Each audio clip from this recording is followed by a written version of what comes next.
A very warm welcome to you from wherever you are tuned in from. This is Weekly News here on Natural TV. My name is Abdinur Adin. Thank you for joining me for today's edition of Weekly News. It's the 17th edition of Agriculture, Agricultural Mechanization and Field Technologies Fair that is taking place here in Central Anatolia. This exhibition has brought together different stakeholders in agriculture, farmers, producers, companies that manufacture different machines that are used for agricultural production. This showcase is an opportunity for Turkey to showcase its powerhouse in agriculture from Eurasia to the rest of the world.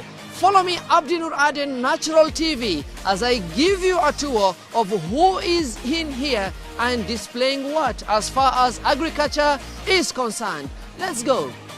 These days are near empty. Fishing played a key role in the progress of this town in the past, but not anymore due to illegal fishing and the drought that has worsened the situation. The country's athletes now set their eyes on the big prize in Rio come August this year, despite the country facing controversies regarding anti-doping and other issues including corruption facing the Athletics Kenya Federation officials. The athletes here are now prepared and are looking forward to give the country better performance than the 2012 Olympics in London. It is almost 6 years since police reforms were initiated here in Kenya following huge public outcry over the excessive use of force by security agencies here in Kenya.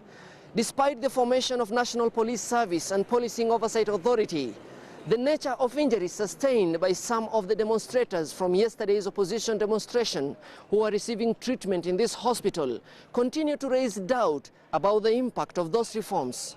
Timu ya wachezaji walio na ulemavu wa kuona, lakini wanasema sio kikwazo cha ufanisi, maana wao pia wana vipawa na mpira nilionao hapa ndio mpira wanaotumia kucheza. Na tofauti na mipira mingine ni kwamba huu mpira unatoa sauti na ni mpira ambao wao wenyewe walichangia ili uweze kutengenezwa. Hapa ni Thika School for the Blind. Na huu ni Mchaka Mchaka. Well, what an exciting weekend of football it has been. From here at home, SportPesa Premier League to the Barclays Premier League. Leicester are still sending shockwaves across. Is this their season? That's the question on everyone's lip. As well as FC Leopards have just defeated and broken Gor Mahia's unbeaten run. That is amongst what we are going to discuss in this show, Futa Frenzy. I am yours, Abdi Nuradin. These are the highlights. All out, all game, all season, eye on the prize. Football is life. Get in the game, they say. It has been almost 30 days as teams showcase their skills of the beautiful game. Match after match, losses and wins, tears and cheers. And finally, we have the best two. Who's gonna take it home this time round? Well, stay here on BBC Africa Sport World Cup Special to find out who is gonna be. We have had many people who have been spoken about in the African continent for bringing pride to our continent. And one of those people who until today continues to make history is Somalia's first and only female pilot. And not only Somalia, she is also Africa's first female pilot. Kwa kawaida kamba hawa wamezoeleka kutapakaa katika meza hii ya uuzaji samaki hapa mjini Mombasa. Lakini leo hii wamelazimika kugawana nafasi na samaki wa aina mbalimbali, ishara tosha ya uhaba wa samaki unaoendelea kushuhudiwa hapa nchini Kenya, na wengi wanalaumu masuala mbalimbali yanayoendelea hapa baharini.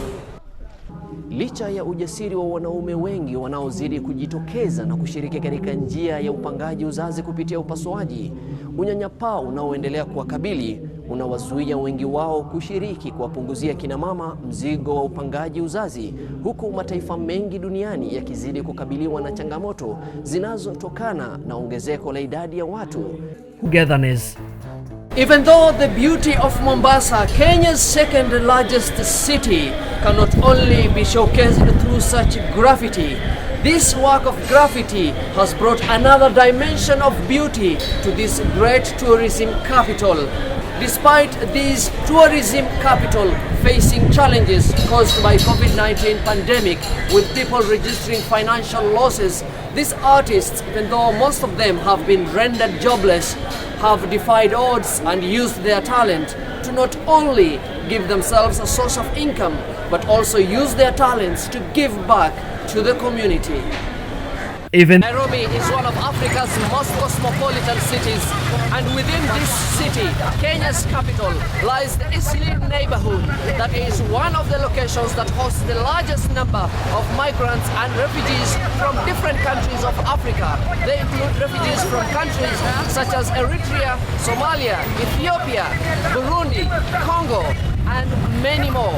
They have fled civil war and other political related challenges from their own countries, and they continue to win the hearts of the locals in this place. And I am going to take you to one of the famous barbershops in this neighborhood, which hosts some of the favorite and most preferred barbers within this neighborhood, and it continues to attract customers even from far areas within Nairobi. Let's go. From Nairobi, the BBC's Abdi Nur Abdi reports. It is less than 2 months since this railway construction station was set up in Kenya's central region. However, the station has today been deserted, and what has been left are only construction materials and security guards. The thob was a tradition that lasted for ages until it was brought to a halt the previous year because of the COVID-19 pandemic that affected Muslims across the globe. But the return of this tradition in this year, in this Ramadan, in Kenya's coastal region, because of reduction of government restrictions, has brought back joy not only to the ordinary people, but to the business people who deal with Islamic garments. Now this means Ramadan 2021 will be one like no other as compared to the previous year. It's just after the opening of the iftar, or the breaking of fast, here in Mombasa, Kenya's coastal city. But it's the start of the nightlife in this city, a life that was lost in the previous year, 2020, as the government put in place measures to control the spread of COVID-19. This year, however, the public are back and enjoying the nightlife that they have been enjoying for ages and generations, giving them a Ramadan that they've been known to in this city, sharing and enjoying together, going for shopping later in the evenings, and even for the women, going outside after a long day of preparing the meals for their families. Welcome to Global Sports, located in Kaptagat in Kenya's Rift Valley region. This is where world, globally renowned athletes prepare, stay, train, and also put themselves in this high altitude training camp before they go for those global races and win gold medals, silver and bronze. One of Kenya's greatest athletes and recently crowned Olympic men's marathon champion Eliud Kipchoge stays in this place. This is where he prepares, away from the comfort of his family, of his house. This is where he stays. Kaptagat, near Eldoret, Kenya's Rift Valley town. This is the place I'm currently at, and this is a very beautiful place. It has taken me almost 200 meters to climb down up to where I am now. There is a resort here in Kaptagat. I can't really remember the name, but this is a very serene and enjoyable place to visit.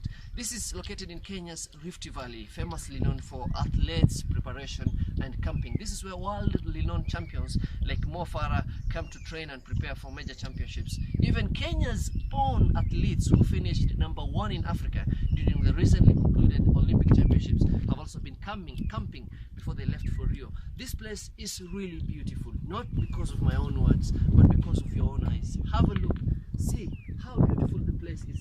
Very